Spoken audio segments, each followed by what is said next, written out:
Welcome to the Allan Small Financial Show. As I always like to say, thank you for taking some time out of your busy day to share with all of us. It's been a pretty, news-filled morning. Whenever the Bank of Canada makes an announcement, or the Federal Reserve for that matter makes an announcement, everybody is there waiting in anticipation of what they have to say, especially after both central banks have raised interest rates 7 times over the past year. So we had a Bank of Canada announcement this morning, and we'll touch on that later on in the show. But we have a great show for you today. Some of the topics that we have for you today, as always, come from conversations I have with individual investors and conversations that I have with the media. Some of the TV interviews or radio show that we do every couple of weeks, get some really good ideas and feedback from listeners and watchers. So that's the ammunition that we have for putting together this show today. And so we're going to talk, off the top with bad news is now bad news again, or want to look at it in a positive way. Good news is actually good news again. For a while there, bad news meant good news. And I'll explain what we mean by that. Our usual This Week segment, where I talk about what is important for individual investors to consider before they make their investment decisions over the next few weeks. Deloitte, an auditing, accounting firm that we all are familiar with, says that Canada could fall into a recession the first half of 2023. We'll address that as well. Who's selling? When we wake up in the morning and the markets open up at 9:30 and they open up 200 to 300 points higher, we go away, we grab a coffee, come back to our desks, and all of a sudden the market's down 200. Who's actually selling at that point? How can the market move so quickly? We'll address that. RRSPs, TFSAs, or neither. This time of year, it's RRSP season, as we like to say. We're kind of getting knee deep into RRSP season. The deadline for RRSPs is March 1st, as always, to be able to tax deduct your contribution for this past year's income tax, so 2022 income tax. So we'll talk about whether you should invest in an RRSP, put your contribution into a TFSA, or perhaps another type of account. Oil prices. Oil prices have been inching higher very slowly. Why is that? Is it because China is back online? Because China perhaps has now gotten rid of most of their restrictive measures? The country's open for business again, open for travelers again? I think that is the case, and we're going to continue to see oil rise as we move forward into, deeper into the winter months here in North America. And lastly, your questions. What are you thinking? What questions do you have regarding the markets, regarding your portfolio, regarding the Bank of Canada and their recent interest rate increase that we saw this morning? What are your questions? Hopefully we can get to a few, as I always do, and answer them for you on air. And for those questions that I don't get to, I will try and answer them later on in the week.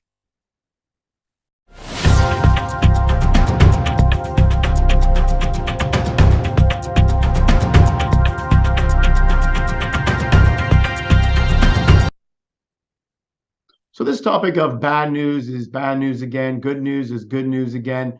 What we mean by that is, for a while there, let's say for the most part of last year, whenever we saw good economic data being released out of Canada or the United States, it was actually bad news for the stock market. Why? Because the Federal Reserve in the US, or Bank of Canada here in our country, it gave them opportunity or ammunition to be able to go out and raise interest rates once again. Inflation has remained stubbornly high over the past year. It's come down quite a bit, but still well above the target range for both central banks in the United States and in Canada. And so anytime that we saw good economic data, people continuing to spend money, people still having jobs growth, the consumer showing signs of stability and growth, anytime we saw that kind of data, it just meant to investors that, okay, well, the central bank now is able to raise interest rates once again because the economy can withstand another rate increase, can handle another rate increase. And we saw 7 of them, well, now 8 here in our country, since March of last year. So that mentality or that concept of good news, meaning that the Fed or the Bank of Canada could raise interest rates, that hung around for a lot of last year. But as we change the calendar to a new year, to 2023, everybody kind of got the feeling that central banks were pretty much at the end of their higher interest rate increasing policies. And we saw today the Bank of Canada raised a quarter basis point, and they've mentioned, or they've said, that they're going to take a pause for now. We'll wait to see what the Federal Reserve in the US says next week, and whether or not, they're going to raise again next week, but whether they'll raise again perhaps one more time before they pause. So now the fear, if you will, has now shifted. The concern has now shifted from higher interest rates, higher inflation, to, well, we think inflation has now peaked. We know interest rates are not going to probably move an awful lot higher.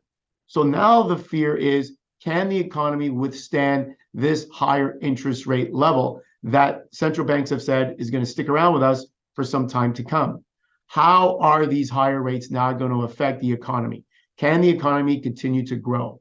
So this fear of a possible slowdown or even a mild recession, that is now the new fear, or at least that is now the number one fear for individual investors. So we want to see good economic data, maybe not red hot economic data, and I doubt we'll see that, but at least data that shows that jobs are still growing, that we're going to see people still going out and spending. And we have a couple of charts. There's Canadian jobs data chart, which clearly shows us that jobs are still being had in Canada. We're still growing jobs in Canada. The last report that we had, well over 100,000 jobs created for the month of December.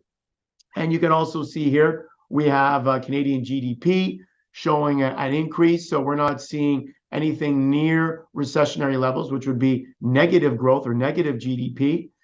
We also have a chart on retail sales for the United States. Retail sales in the United States, yes, it has ticked down recently at the end of last year, but still a pretty good number. So people are still spending money. So going forward, we want to see good economic data now. We want to know that the economy is actually able to survive and thrive even with these higher rates. We don't want to see negative numbers. We want to see positive numbers. As I said, we may not want to see red hot numbers, which may tell the central banks to raise rates again, but we don't want to see negative numbers, because that would tell us that the growth, well, that there is no growth, that the economy is contracting, and that perhaps we could, fall into a bit of a recession, or at least a negative growth or a significant slowdown in the economy. And nobody wants that. So going forward, look to see good economic data. Look to cheer for good economic data. For a while there, we were actually cheering for the data to be soft. Now it's kind of changed. We want to see good data going forward, because that would mean that our economy is still hanging in there, even in the face of higher interest rates.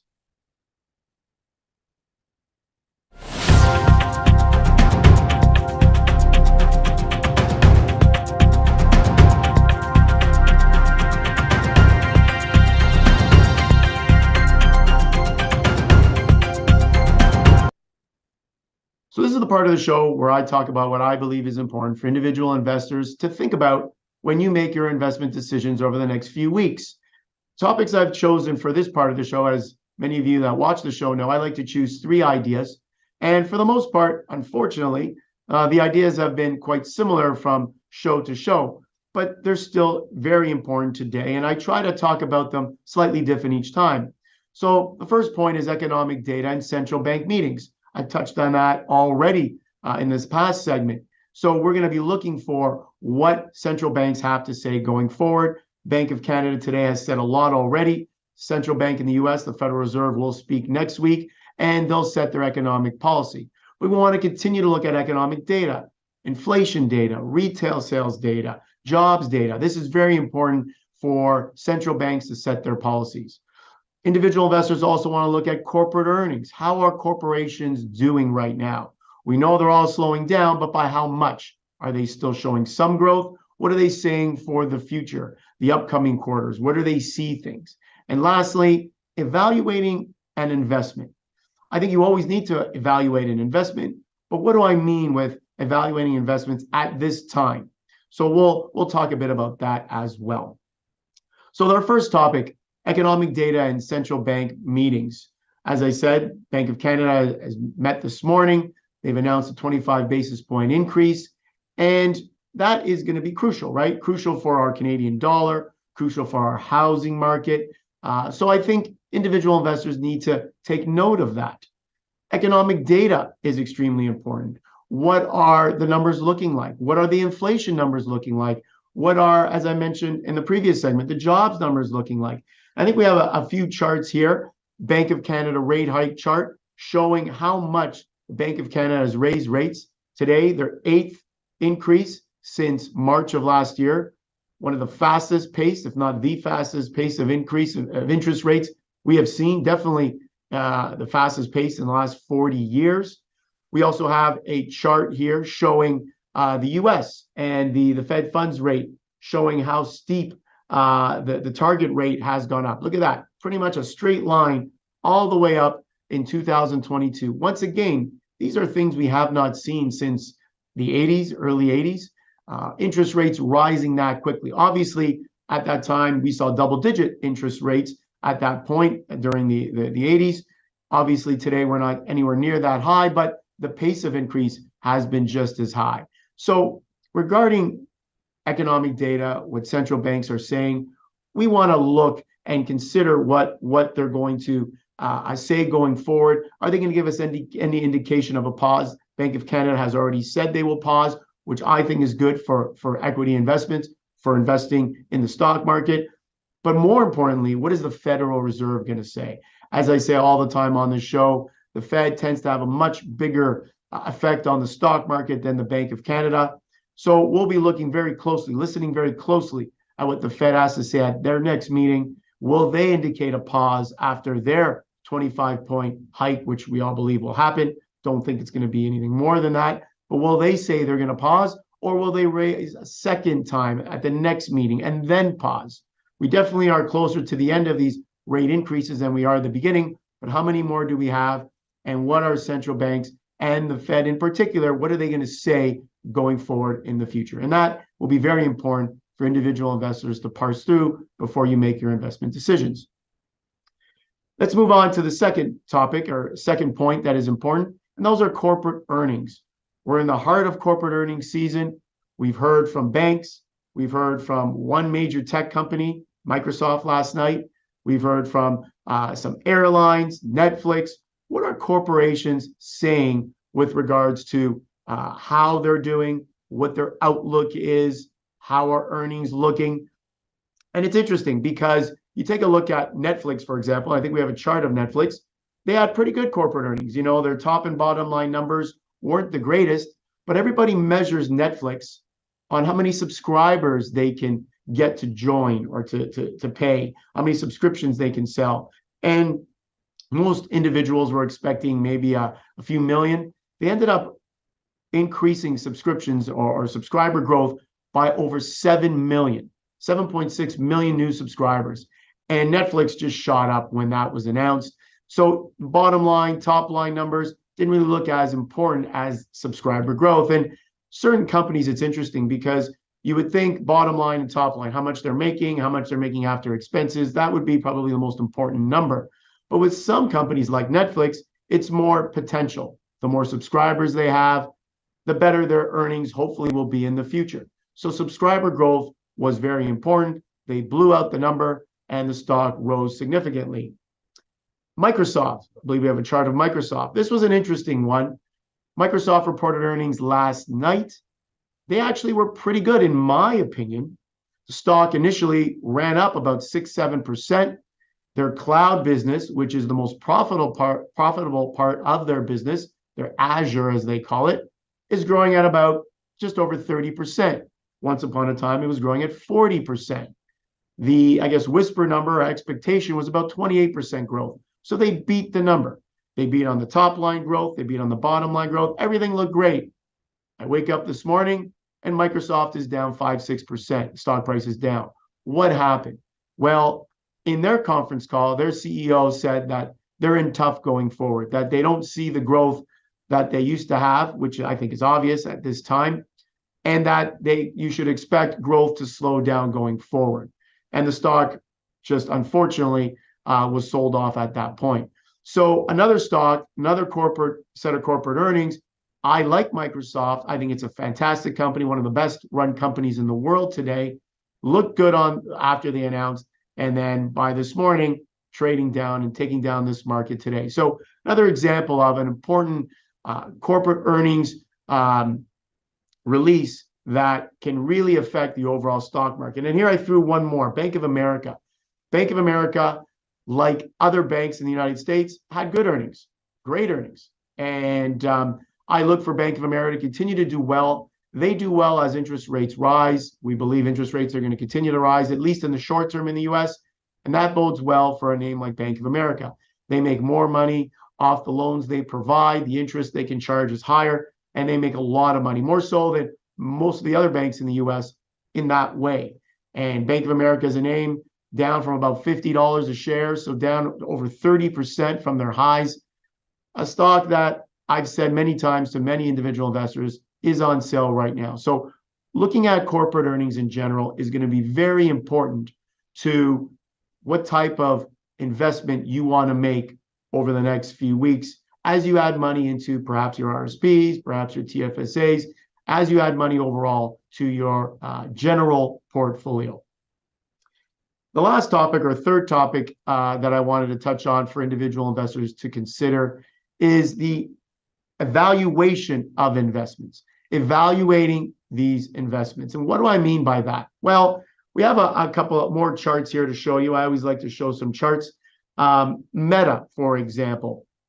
Meta, formerly known as Facebook, you'll notice here their chart is showing a pretty substantial line higher, bottom left to the top right, after their demise, which I guess came in 2022 for the most part. They've been actually on the rise. And it's interesting because people will say, Allan, the stock has gone from about 90 at the low to almost $145 a share. Isn't this stock now too expensive to buy? And my answer is no. Keep in mind, this stock at one point was trading well over $300 a share. Their PE that many people like to look at is at the lowest it's been, at least that I can remember, since I can remember. And it's a name that I think has tremendous opportunity going forward. If they can get their costs under control, a name like Meta, I think, has significant room to run higher. So when you evaluate a name like Meta, even though the stock has moved significantly higher, I think it can move even higher. You know, you hear often the term, this stock or this investment or the markets in general has moved too high, too fast. It's run up too much, too fast. I always make fun of that because you never really hear the stock market has moved down too much, too fast. Why is that? You only hear, oh, stock has run too much, too fast. It's going to sell off. And then the stock just keeps going higher and higher if it's a good quality name. So don't necessarily buy into this theory, oh, the stock has run up, we can't own it anymore, because there are a lot of good quality names that were beaten up so much that even if they've rebounded significantly, they still have room to run. Another name is NVIDIA. NVIDIA is another name, well over $300 a share, got down to just over $100 a share. I think it was down to about 108, 110. And now look at it, $190 a share. Had you had the stomach to be able to go into an investment when everybody clearly was selling it, look how much profit you would have made. And I think NVIDIA can continue to move higher. I think with the reopening of China, they do a lot of business in China, that has given NVIDIA a boost, and their stock price has run significantly higher. Third example I have is Goldman Sachs. Now, everybody's going to say, Goldman Sachs, great name, and it is a name that I own for many of my investors' portfolios, obviously for those that can handle the risk that Goldman Sachs brings. But when you look at a name like Goldman Sachs, all-time highs were just about $400 a share. 52-week high was in and around $370, $380 a share. You can see it here about $350 a share. It's had a significant run up or higher over the past, let's call it 4 or 5 months. The PE for Goldman Sachs now sitting at around 11, 12 times. When I felt it was cheap, when it was cheap in my opinion, PE was around 8, 9 times. So you could see a name like Goldman Sachs has already run significantly higher. Would I be adding to Goldman Sachs today? Answer is no. Would I be selling Goldman Sachs? Possibly. I would have to take it on a account by account basis to see, how much people have made on the stock. But would I be selling Goldman? Perhaps. Would I be buying more Goldman today? Not necessarily. I don't think I would be. And that's because I think I can find investment ideas that are even cheaper now, that haven't run up yet. So this is what I mean about evaluating your investment, evaluating your stock. You need to evaluate where it's sitting today. Does it have more potential? Can it go higher? Would you put more money to work today? In the case of Goldman Sachs, I'm going to say no. In the case of Meta and Nvidia, obviously two separate names, different industries, I'm going to say yes. So you always have to evaluate the investment that you're thinking about buying before you make any investment into it, for the short and for the long term.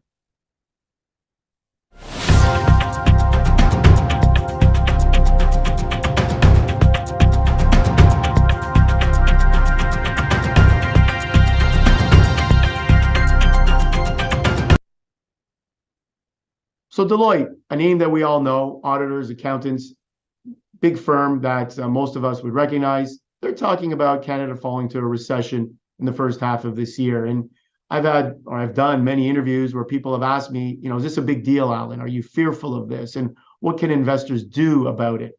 And my answer is, I'm not really fearful of it. I think that if we do finally dip into a recession, it will be mild and short-lived. But in fact, my opinion, I think we're already there. I think we're already in a significant slowdown.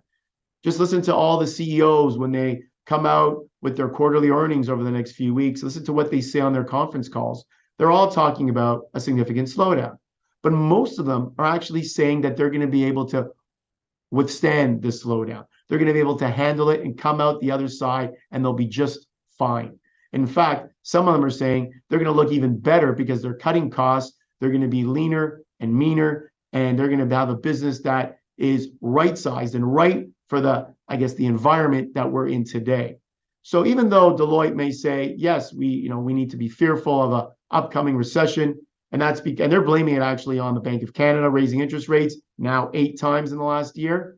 And they're also blaming it on the fact that the United States is slowing down, and everybody knows we export most of the stuff that we pull out of the ground and build to the United States. Over 70% of what we build goes to the United States.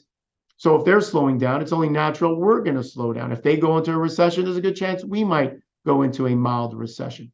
So I'm not fearful of it.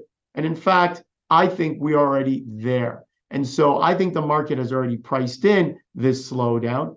If we get a deep recession or a deeper slowdown, then I think the market could move lower. But I think for now, I'm okay with this idea of a slowdown. I think everybody is adjusting to it. I think the stock market is already priced in. Stock market is already priced in the interest rate hikes that we have already had and that we possibly will see more in the US. And I'm okay with it. I'm not fearful of it. And I think individual investors, to prepare for it, stay diversified. Use this as an opportunity to buy good quality names, buy good quality ideas cheap. I think that would be the best recipe for success. Buy low to hopefully 6, 12, 18 months down the road to sell high. And I think that is what individual investors should do while we're in a bit of a slowdown, a bit of a soft patch in the overall economy.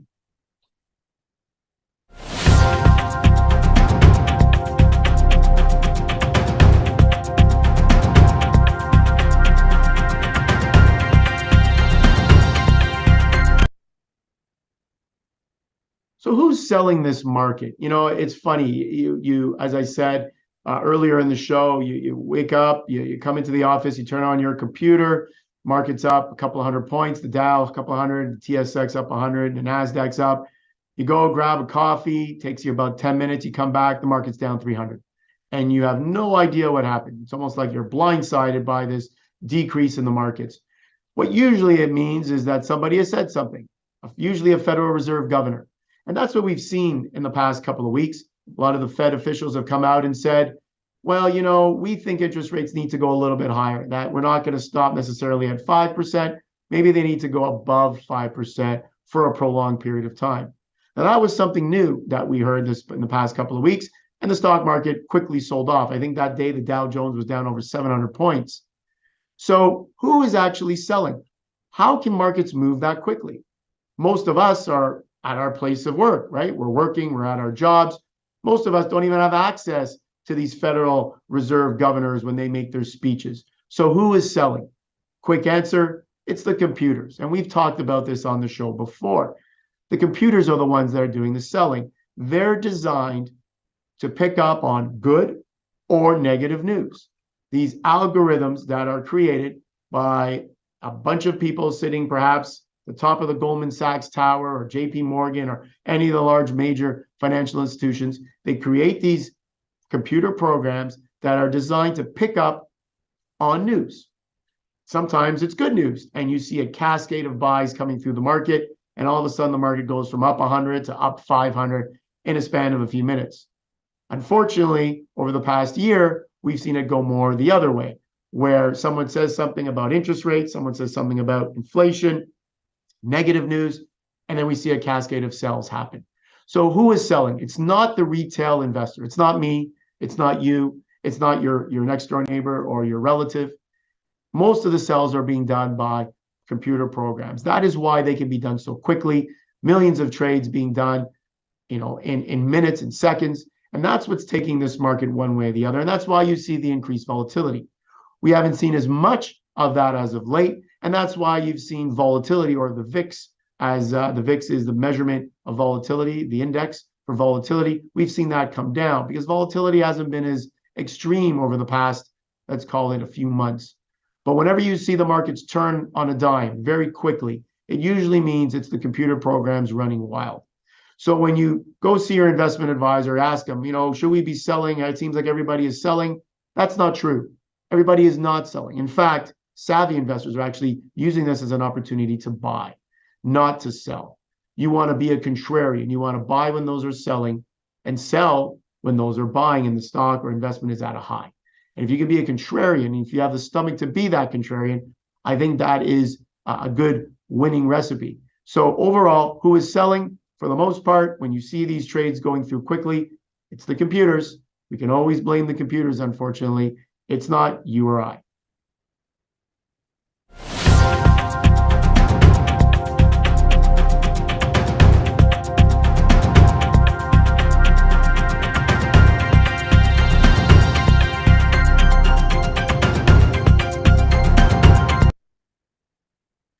So we're now in the heart of RSP season. You can contribute to our RSP, I should say, up until March 1st if you want to get a tax deduction for the 2022 income tax year. So you have about, let's call it 4.5, 5 weeks that you can contribute to an RSP. And I think that's very important, that deadline. And I'll tell you why. For the longest time in the 80s and 90s, we all thought that RSPs. That's what you had to do. You had to contribute to your RSP for your future, for your retirement. And that was true. But when the TFSA, the tax-free savings account, was created back in 2009, that gave us another opportunity, another option for our hard-earned money, another place to invest our hard-earned dollars. So what is the difference between a tax-free savings account and an RSP account? Well, if you haven't contributed to a tax-free savings account as yet, you can contribute about $88,000 if you were over the age of 18 in 2009. If you're younger than that, then you'll have to see what your contribution limits are. But for most adults, you're looking at a contribution limit of $88,000. Husband and wife, you're looking at a contribution limit of over $170,000 that you could put into a tax-free savings account. You could buy anything you want in the tax-free savings account, and whatever it grows to is tax-free. When you pull the money out of the account, there's no taxes paid. It's a very powerful tool. RRSP is slightly different. Money grows inside of an RRSP tax-free. You don't have to pay any tax on anything that you make until you withdraw money from the RRSP. And in the year that you withdraw money from an RRSP, Registered Retirement Savings Plan, it counts as income. So you have to pay income tax on that withdrawal. The number one difference between the two types of accounts is the tax deductibility. Whatever you put into an RRSP account, you can tax deduct that. You can subtract it from your income earned that year. And as I said, the government gives you the first 60 days of the new year to be able to make a contribution for the previous year's taxable income. So what do people use as a measuring stick of what they should do, TFSA or RSP? It's the tax deductibility.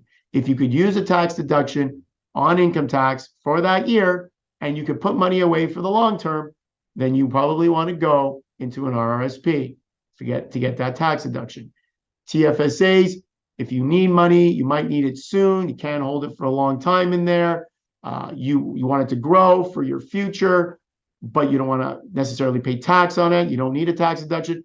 And TFSA is the right way to go. So ideally, you'd like to do both, but if you don't need a tax deduction, many more are leaning more towards the TFSA.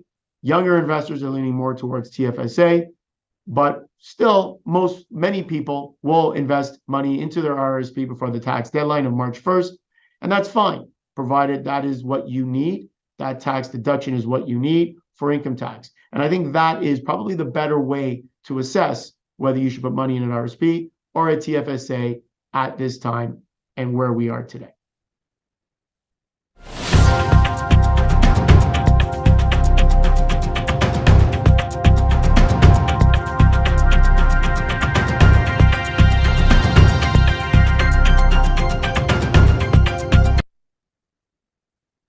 So the price of oil, we've already seen it recover from the lows back, I guess, a few months ago. Price of oil dipped into the low 70s now, slightly above 80. And a lot of that has to do with, as the slide showed just there, China coming back online. And I think it's important to note that China is the #1 importer of energy or oil, even more so than obviously than the United States, which is more self-sufficient. China doesn't produce their own oil necessarily. They import a lot of it right now from Russia, as an example. So them coming back online, meaning getting rid of their restrictive policies, their zero COVID policy is no longer in effect. People in China are now moving about more freely. Yes, COVID cases are a lot higher, so they're still not running at full capacity.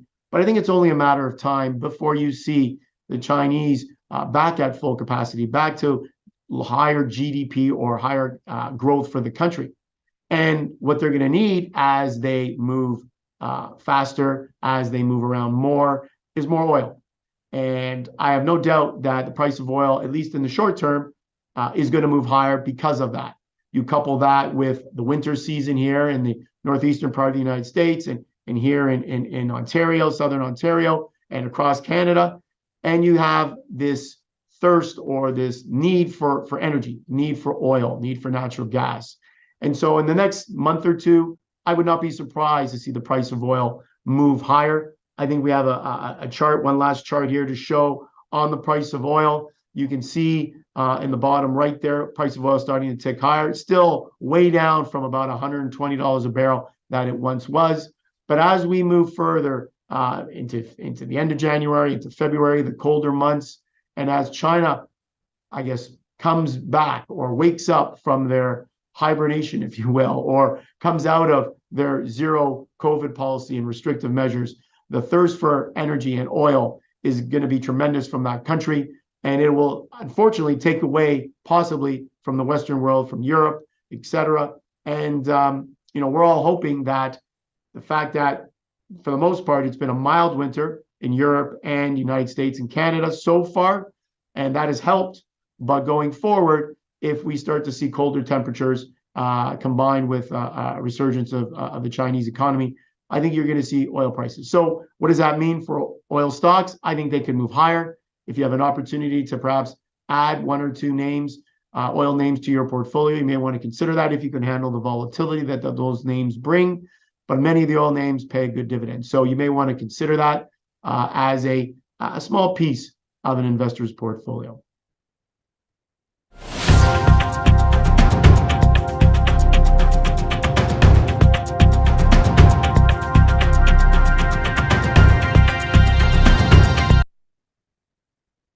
So now's a part of the show where I take a few questions. I know the show's been a little longer today than normal, so I think I have time for maybe one or two questions here. I'll try and pick a couple here. When is it a good time to enter the market?